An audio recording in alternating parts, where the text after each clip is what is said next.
Hi Otters! Today's guided reading session is going to be reading the story of Theseus and the Minotaur. Now, just to let you know, you might have already read or heard of Theseus and the Minotaur, and this is a slightly different version. Okay, it does still have the same story, but it's just shortened a bit for you to read. It's not too long, okay, so pause me here, please, whilst you go and read our version of Theseus and the Minotaur. Okay then, so hopefully you read that and you're ready to move on to some vocab. We're gonna start off with, there wasn't too much I didn't think you would know. Some of the names of the places were perhaps challenging, like Crete and Athens, okay, but I didn't think there were too many words you wouldn't understand. First of all, a myth, which is this story is a myth, and it's a traditional story that often has characters with superhuman powers, okay, or in this case we had the monster in it, didn't we? The Navy, you might know what the Navy is, and it's part of the Army, but it fights at sea. Okay, so it's on ships and submarines now.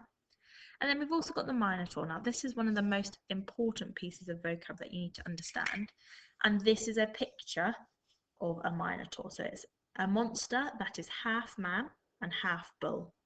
Okay, now this is really important to know because he's going to be who got defeated. Right then, let's go for that quick start. I have 5 questions today. All right, so slightly more than normal, but you can answer all of these quite happily on your own. So please make sure you read the questions carefully, okay, so you understand them and you're not confusing the kings. Pause me whilst you answer these and then press play to move on. Question 1 then. What was the name of the king who lived in a lovely island? Now this was King Minos, okay? You might have said Minos, but I would pronounce it as Minos, okay? And he lived on an island called Crete. Question 2. What pet did the king keep?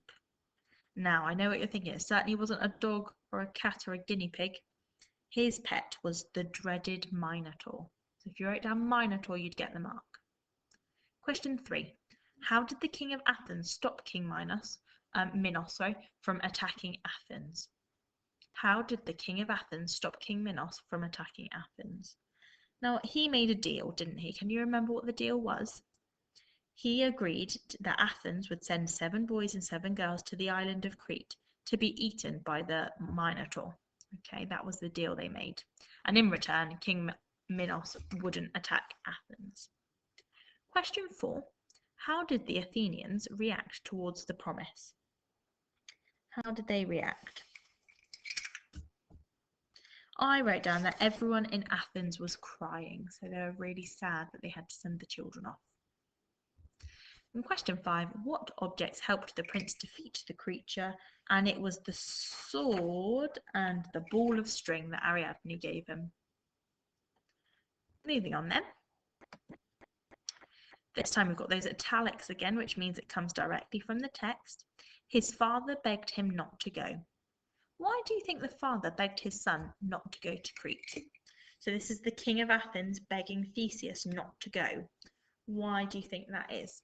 Pause me whilst you answer this and press play when you're ready to move on. Okay then, so hopefully you spotted or said something along the lines of he begged his son not to go to Crete because he thought he would die, or he didn't want to lose his son, or he didn't want his son to die. Something along those lines. You might have added more information and said how he didn't want the Minotaur to kill his son. Okay, something like that. Next question. And it says, again, we've got those italics that are coming from the text. Prince Theseus of Athens knew the importance of keeping your word. He knew that a deal was a deal, but he was also quite sure that it was wrong to send small children to be eaten by a monster. Using the information above, what adjectives would you use to describe Prince Theseus? So remember, adjectives describe a noun. How would you describe Prince Theseus from that information? I think you could come up with at least 3 adjectives, okay, maybe even 5. Pause me whilst you have a go at this and press play when you're ready to go through some examples.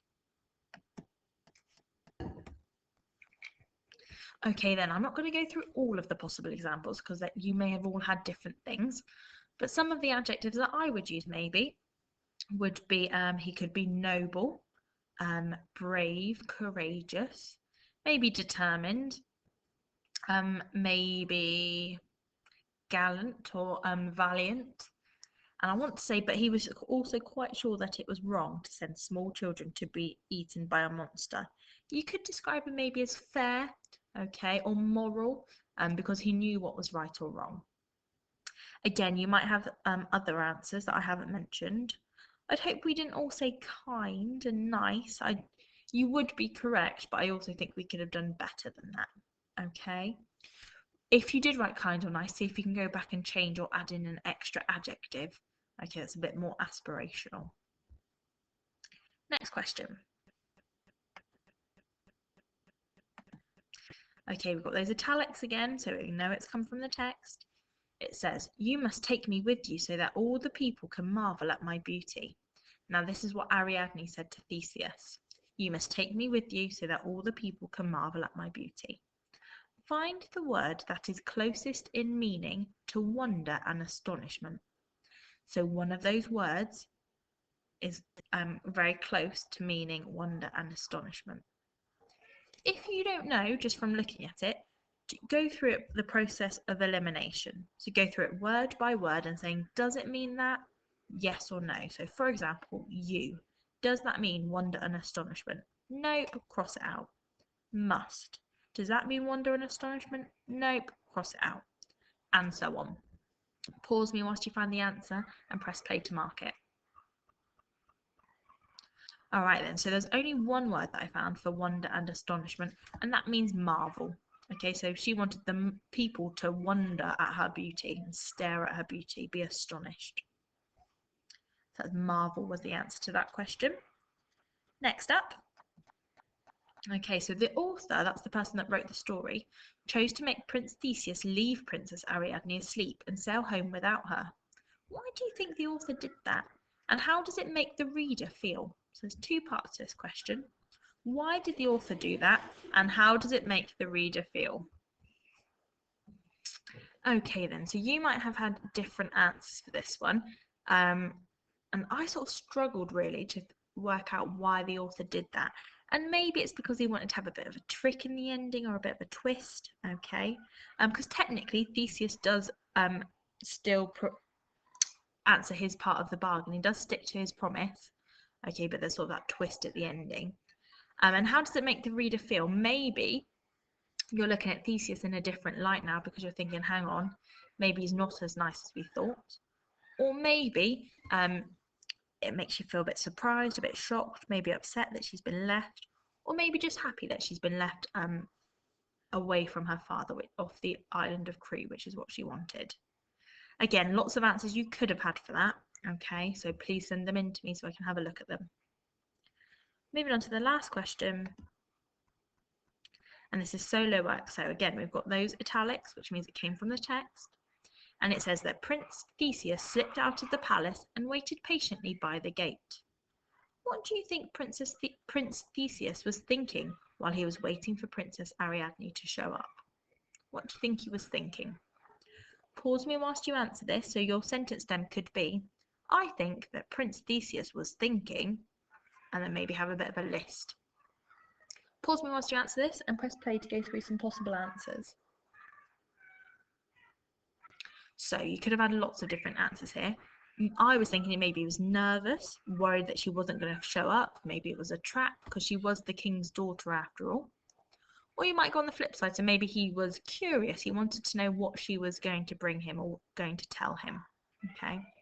You might have had something different, and that's absolutely fine. Again, send it in to me so I can have a look at it and let you know if I were to give you the mark for it or not. That's it from me today, and I will see you soon for some more guided reading.